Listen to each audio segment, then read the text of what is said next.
मरकुस 7 अध्याय। परंपरा पालन का प्रश्न।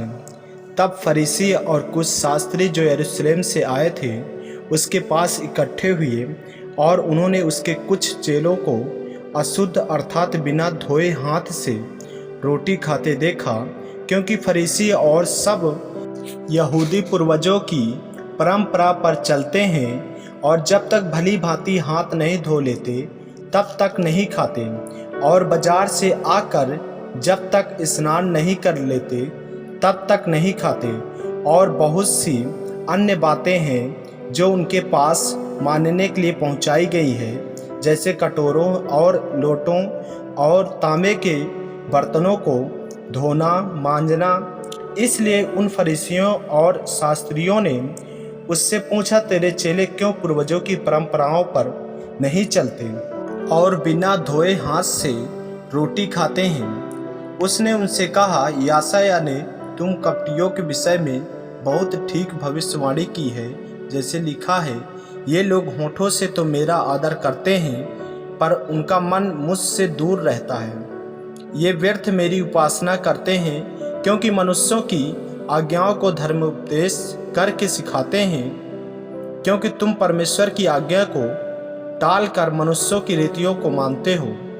उसने उनसे कहा, तुम अपनी परंपराओं को मानने के लिए परमेश्वर की आज्ञा कैसे अच्छी तरह टाल देते हो?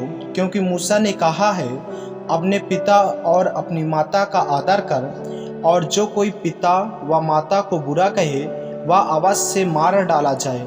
परंतु तुम कहते हो कि यदि कोई अपने पिता व माता से कहे, जो कुछ तुझे मुझसे लाभ पहुंच सकता था वह कुर्बान अर्थात संकल्प हो चुका, तो तुम उसको उसके पिता व उसकी माता की कुछ सेवा करने नहीं देते। इस प्रकार तुम अपनी परंपराओं से जिन्हें तुमने ठहराया है परमेश्वर का वचन टाल देते हो और ऐसे ऐसे बहुत से काम करते हो, मनुष्य को अशुद्ध करने वाली बातें। तब उसने लोगों को अपने पास बुलाकर उनसे कहा, तुम सब मेरी सुनो और समझो। ऐसी कोई वस्तु नहीं जो मनुष्य में बाहर से समाकर उसे अशुद्ध करे, परंतु जो वस्तु मनुष्य के भीतर से निकलती है वे ही उसे अशुद्ध करती है। यदि किसी के सुनने के कान हो तो वह सुन ले। जब वह भीड़ के पास से घर में गया तो उसके चेलों ने इस दृष्टांत के विषय में उससे पूछा। उसने उनसे कहा, क्या तुम भी ऐसे न समझ हो? क्या तुम नहीं समझते कि जो वस्तु बाहर से मनुष्य के भीतर जाती है वह उसे अशुद्ध नहीं कर सकती, क्योंकि वह उसके मन में नहीं परंतु पेट में जाती है और संडास में निकल जाती है। या कहकर उसने सब भोजन वस्तुओं को शुद्ध ठहराया। फिर उसने कहा, जो मनुष्य में से निकलता है वही मनुष्य को अशुद्ध करता है, क्योंकि भीतर से अर्थात मनुष्य के मन से बुरे बुरे विचार, व्यभिचार, चोरी, हत्या, परस्त्री गमन, लोभ, दुष्टता, छल, लुचपन, कुदृष्टि, निंदा, अभिमान और मूर्खता निकलती है। ये सब बुरी बातें भीतर ही से निकलती है और मनुष्य को अशुद्ध करती है। सुरूफिनिकी जाति स्त्री का विश्वास। फिर वह वहाँ से उठकर सूर और सैदा के देशों में आया और एक घर में गया और चाहता था कि कोई न जाने, परंतु वह छिप न सका। और तुरंत एक स्त्री जिसकी छोटी बेटी में अशुद्ध आत्मा थी उसकी चर्चा सुनकर आई और उसके पांव पर गिरी।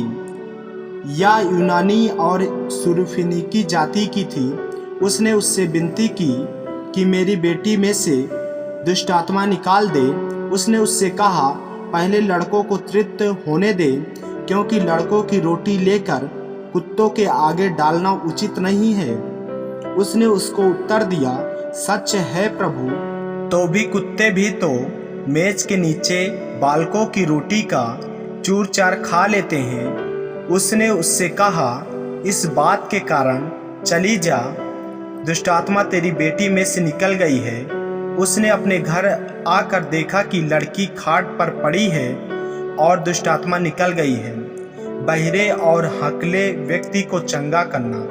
फिर वह सूर और सैदा के देशों से निकलकर दिकापुलिस से होता हुआ गलील की झील पर पहुंचा, तो लोगों ने एक बहिरे को जो हकला भी था उसके पास लाकर उससे विनती की कि अपना हाथ उस पर रखे। तब वह उसको भीड़ से अलग ले गया और अपनी उंगलियां उसके कानों में डाली और थूक कर उसकी जीभ को छुआ और स्वर्ग की ओर देखकर आहें भरी और उससे कहा, इप्ता अर्थात खुल जा। उसके कान खुल गए और उसकी जीभ की गांठ भी खुल गई और वह साफ साफ बोलने लगा। तब उसने उन्हें चिताया कि किसी से न कहना, परंतु जितना उसने उन्हें चिताया उतना ही वे और प्रचार करने लगे। वे बहुत ही आश्चर्य में होकर कहने लगे, उसने जो कुछ किया सब अच्छा किया है। वह बहिरों को सुनने की और गूंगों को बोलने की शक्ति देता है। आमीन। मेरे प्रियो, यदि आप इस चैनल पर नए हैं, यदि आपने अभी तक हमारे चैनल को सब्सक्राइब नहीं किया है तो हमारे चैनल को सब्सक्राइब करें और बेल आइकन के बटन को दबाएं ताकि वीडियो आप तक पहुंच सके। जय मसीह की। प्रभु आपको आशीष दे।